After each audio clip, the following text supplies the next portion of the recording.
नमस्कार, मैं नवीन जायसवाल 4 PM राजस्थान में आपका स्वागत है। प्रधानमंत्री नरेंद्र मोदी और बीजेपी के दूसरे बड़े नेता उदयपुर के जिस कन्हैयालाल हत्याकांड को चुनावी मुद्दा बनाने पे तुले हुए हैं, उस मुद्दे की खुद कन्हैयालाल के परिवार ने ही हवा निकाल दी है। कन्हैयालाल के परिवार ने साफ कहा है कि हमें राजनीति नहीं, इंसाफ चाहिए।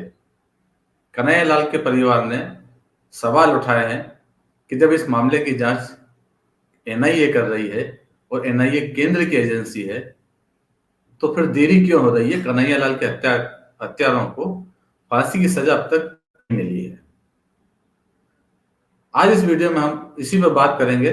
आपको ये भी बताएंगे कि प्रधानमंत्री नरेंद्र मोदी इसे कैसे मुद्दा बनाने पे तुले हुए हैं, वो सभाओं में क्या कह रहे हैं और उधर कन्हैयालाल के परिवार ने क्या कहा है। तो पहले बात करते हैं कन्हैयालाल के परिवार के दर्द की।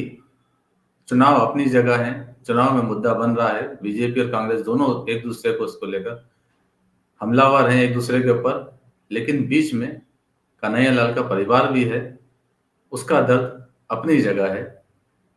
पिछले साल जून में 28 जून को कन्हैयालाल की उनके घर में काम के दौरान 2 आतंकियों ने हत्या कर दी थी, दिया अत्तारी और मोहम्मद गौस ने। उसके बाद ये देश में बड़ा चर्चित मामला रहा। राजस्थान की पुलिस भी एक्टिव हुई, बाद में एनआईए भी इसमें कूद गई, उन्होंने जांच करी है। दोनों दलों के बड़े नेताओं से मिलना है, सरकारी मदद भी मिली, दूसरी पार्टियों से भी मुआवजा मिला, ये सारी चीजें हुई। लेकिन कन्हैयालाल के परिवार का दर्द अब भी वहीं के वहीं है, क्योंकि उन्हें लगता है कि उन्हें अभी तक इंसाफ नहीं मिला है। जो हत्यारे थे उन्हें अभी तक फांसी नहीं हुई है, और कन्हैयालाल के परिवार का यह संकल्प है कि जब तक कन्हैयालाल के हत्यारों को फांसी नहीं हो जाएगी, वो कन्हैयालाल की अस्थियों का विसर्जन नहीं करेंगे। उनके परिवार ने वो अस्थियां आज भी संभाल के रखी हुई है, उसका विसर्जन वो नहीं कर रहे हैं। कन्हैयालाल के 2 बेटे हैं, दोनों को संविदा नौकरी मिली है। उसमें यश जो है उनके बेटे, वो आज भी नंगे पैर घूमते हैं, चप्पल नहीं पहनते पैर में, और उन्होंने तब से उस घटनाक्रम के बाद से अपने बाल नहीं कटाए हैं। लंबे लंबे बाल हैं उनके, कंधों से नीचे लटक रहे हैं, जो बार बार याद दिलाते हैं, उस परिवार को याद दिलाते हैं और यश को देखने वाले को याद दिलाते हैं कि कन्हैयालाल के हत्यारे अभी जिंदा हैं, उन्हें सजा नहीं मिली है। परिवार कम से कम फांसी की उम्मीद कर रहा है, और यही दर्द उसे बार बार साल रहा है।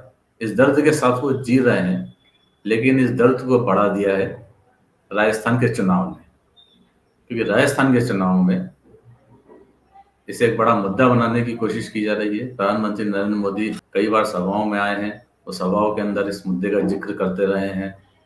यूपी के सीएम योगी आदित्यनाथ आए तो वो भी जिक्र कर गए, और उन्होंने तो यहाँ तक कहा कि यह हत्याकांड, अगर ऐसा मामला यूपी में हुआ होता तो हम बता देते, क्या कर देते। और प्रधानमंत्री नरेंद्र मोदी क्या कहते हैं, पहले वो सुन लेते हैं। कांग्रेस की सरकार में राजस्थान के लोगों के साथ मानवता को शर्मसार करने वाली वारदातें हो रही है। उदयपुर में कन्हैयालाल जी के साथ आतंकी घटना कांग्रेस सरकार पर बहुत बड़ा दाग है।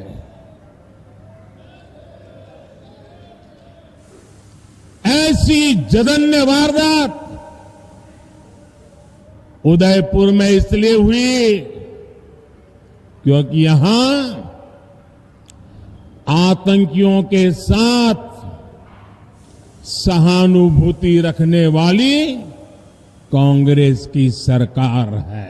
तो प्रधानमंत्री नरेंद्र मोदी इस मामले को कहीं भी चुनावी मुद्दा बनाने से नहीं चूक रहे हैं। वो पिछले सप्ताह उदयपुर आए, तब उन्होंने ये बात कही थी। उसके बाद राजस्थान से बाहर मध्य प्रदेश में भी चुनाव प्रचार के दौरान उन्होंने इस मुद्दे को भुनाने की कोशिश की है, लोगों को बताने की कोशिश की कि कांग्रेस आतंक हितैषी सरकार है, इसलिए वहां इस तरह की घटनाएं हो रही है। लेकिन इससे कन्हैयालाल का परिवार दुखी है, क्योंकि जिस तरह से मोदी आरोप लगा रहे हैं उसके जवाब में कांग्रेस भी काउंटर कर रही है। कांग्रेस ने भी, मुख्यमंत्री अशोक गहलोत ने कहा कि उनकी सरकार ने तुरंत आरोपियों को पकड़ लिया था। उसके बाद में जो हत्या के आरोपी है उनके भाजपा नेताओं के साथ फोटो भी दिखाए गए, कांग्रेस ने भी दिखाए और कहा कि ये तो बीजेपी से जुड़े हुए लोग हैं। तो कन्हैयालाल का मामला दोनों तरफ से चल रहा है। चुनाव के अंदर बार बार इश्यू बन रहा है। कन्हैयालाल का परिवार घर बैठा हुआ अपने पिता की अस्थियों को लेकर, बेटा अपने बड़े बालों को लेकर बिना चप्पल के साथ बैठा हुआ सारी चीजें देख रहे हैं और उन्हें अफसोस हो रहा है कि कार्रवाई तो नहीं हो रही है लेकिन चुनाव में मुद्दा बहुत गर्म है। इसलिए उन्होंने कहा है कि इस मामले में जल्द से जल्द हमें इंसाफ मिले, इस मामले में राजनीति नहीं हो और एनआईए के पास मामला है, फास्ट ट्रैक कोर्ट की तरह से चलाया जाना चाहिए ताकि आतंकियों को जल्द से जल्द सजा हो सके। 4PM राजस्थान ने भी इस मामले में कन्हैयालाल के परिवार से बात की थी और उन्होंने क्या कहा वो आपको सुनाते हैं। इस समय मैं कन्हैयालाल के ही घर में हूं और कन्हैयालाल के परिवार के साथ में हूं और हमारे साथ उनके बेटे यश साहू जी हैं। हम उनसे बात करेंगे क्या ये जो पूरा जो सियासी माहौल एक तरीके से प्रोपेगेंडा जो किया जाता है, क्या परिवार उससे खुश है, परिवार क्या कहता है, हम बात करेंगे। यश जी, जो लगातार चुनावी प्रोपेगेंडा की बात कर लें या फिर ये जो चुनावी जो माहौल या एक पॉलिटिकल माहौल जो बनाया जाता है, जब ये सब सारी बातें जब टीवी चैनल्स पे आप देखते हैं तो कैसा लगता है? मतलब यही है कि मतलब हम सिर्फ इतना ही चाहते हैं कि जो मेरे पिताजी का जो केस है उस पर मतलब राजनीति न होते हुए मतलब इसको एक केस की तरह लेना चाहिए और मतलब इन लोग जो जिन अपराधियों ने ऐसा किया उनको जल्द से जल्द फांसी की सजा दे देनी चाहिए। मतलब हमें ये तक कहा गया था कि आपके केस को फास्ट ट्रैक में ले जाकर मतलब इसको जल्द से जल्द इनको फांसी की सजा दे दी जाएगी, पर जैसे कि अभी 1.5 साल होने आया है बट अभी तक इस केस में ऐसा कुछ सुनने को नहीं मिला है कि इनको कब सजा मिल रही है। तो ये है कन्हैयालाल के परिवार का दर्द, जिसके हमदर्द बनकर राजनीतिक दल अपना हित साधने की कोशिश कर रहे हैं।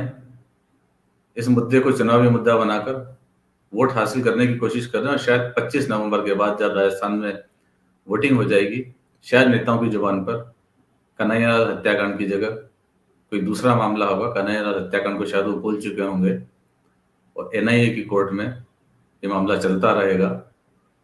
कानून की प्रक्रिया अपने हिसाब से चलती है। वैसे आपको बता देता हूँ कि एनआईए ने पिछले साल दिसंबर में इस मामले में चार्जशीट पेश कर दी थी और फिलहाल गवाहों के बयान चल रहे हैं। इस मामले में करीब 160 गवाह हैं जिनके बयान चल रहे हैं और कब तक चलेंगे, क्या प्रक्रिया होगी, शायद कोई भी इस मामले में नहीं बता सकता है। बस इंतजार कर सकते हैं।